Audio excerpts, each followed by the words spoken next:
Assalamualaikum warahmatullahi wabarakatuh. Masih bersama saya Bu Ulfa Maisyaroh untuk pembelajaran Bahasa Indonesia kelas 12. Selamat pagi anak-anakku yang berbahagia, yang Ibu cintai, yang berada di rumah. Untuk hari ini kita akan melanjutkan materi setelah 2 pekan kemarin kita melakukan UTS. Baik anak-anakku, kita mulai materi untuk hari ini, yaitu menilai isi buku fiksi dan non-fiksi. Kita masuk ke bab 4. Untuk menilai isi buku fiksi dan non-fiksi, bisa kita melakukan 4 tahapan. Yakni yang pertama adalah melakukan resensi buku, yang kedua adalah mempelajari tentang unsur-unsur resensi, yang ketiga adalah menilai isi buku fiksi, dan yang keempat kita lakukan dengan menilai isi buku non-fiksi. Kita pelajari satu persatu.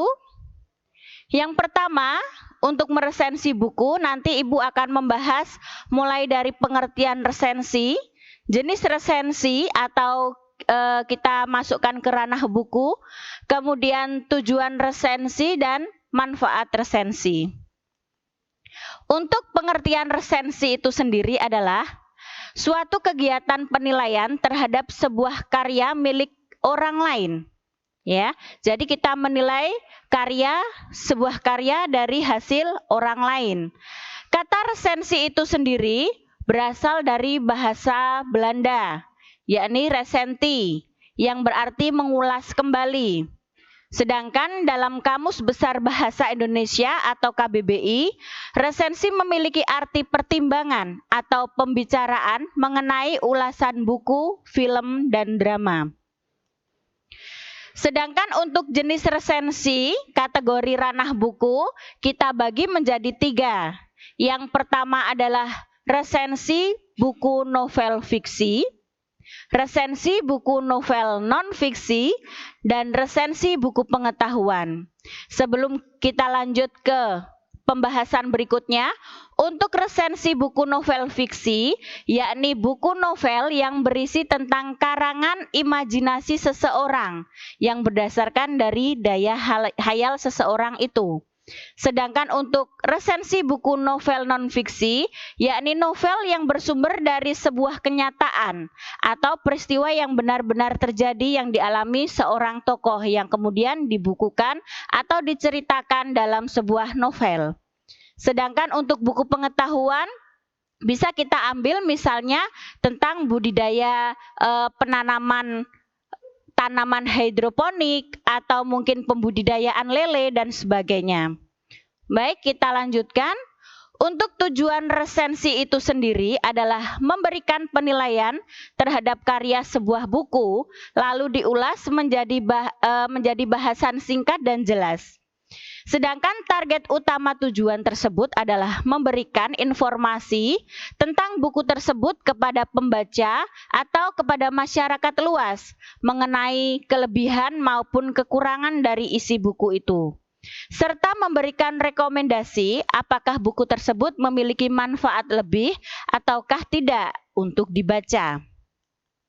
Sedangkan untuk manfaat resensi itu sendiri antara lain sebagai bahan pertimbangan dan memberikan gambaran secara umum kepada pembaca tentang suatu karya dan untuk mempengaruhi mereka atas karya tersebut.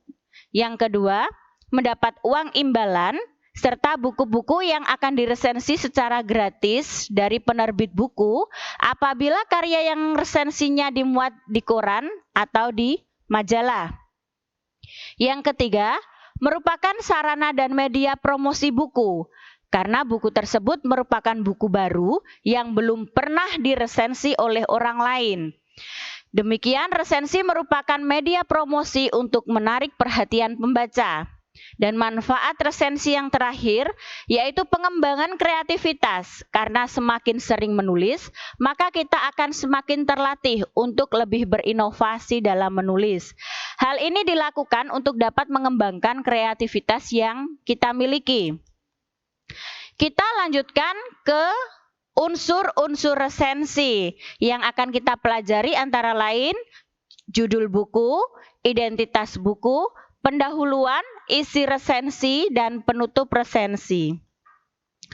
Untuk judul resensi harus menarik dan selaras dengan keseluruhan isi resensi. Judul resensi tidak harus ditetapkan terlebih dahulu. Judul dapat dibuat setelah resensi selesai. Jadi bisa kita lakukan atau kita tentukan pada tahap akhir meresensi sebuah buku. Yang kedua adalah identitas buku. Identitas buku meliputi judul buku. Perhatikan judul buku asli dan terjemahan. Jadi harus asli.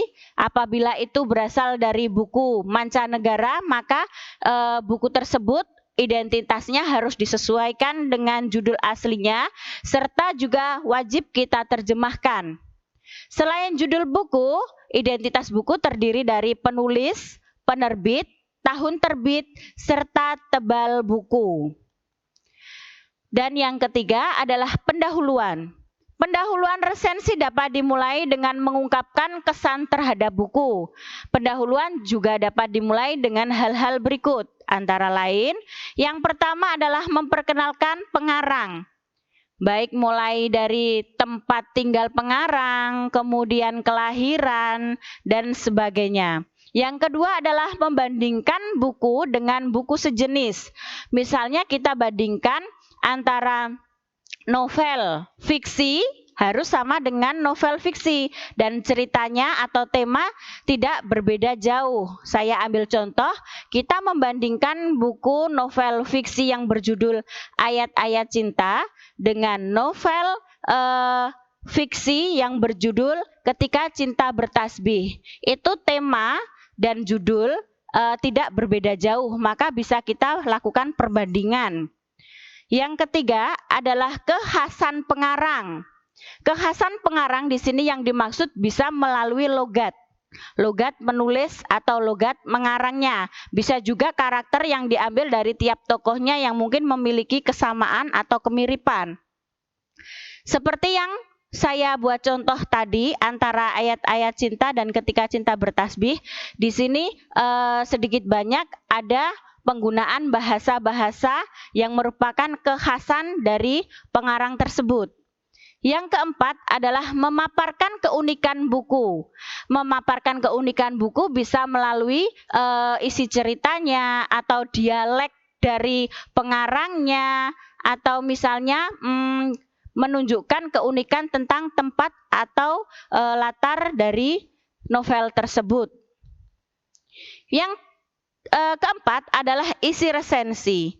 Isi resensi biasanya memuat hal-hal antara lain yang pertama, ulasan singkat isi buku dengan kutipan secukupnya.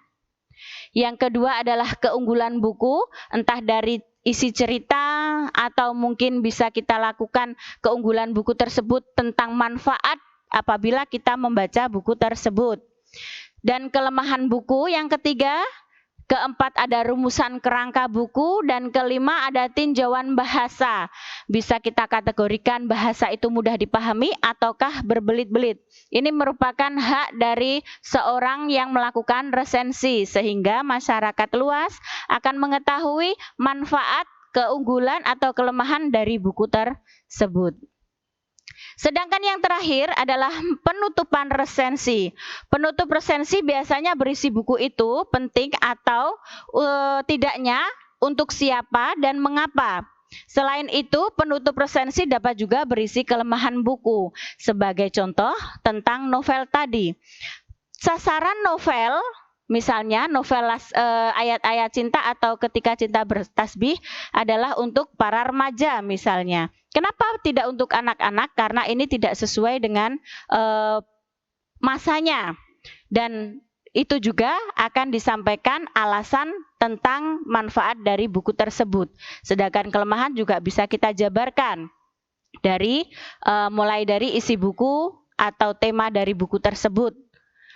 Baik, anak-anakku yang Ibu banggakan dan Ibu sayangi, selalu jaga kesehatan, tetap di rumah. Pembelajaran daring kita lakukan dengan maksimal. Ibu akhiri materi untuk hari ini, semoga kalian memahami, semoga kalian juga diberikan kemudahan dan kesehatan. Kita bertemu lagi minggu depan. Assalamualaikum warahmatullahi wabarakatuh.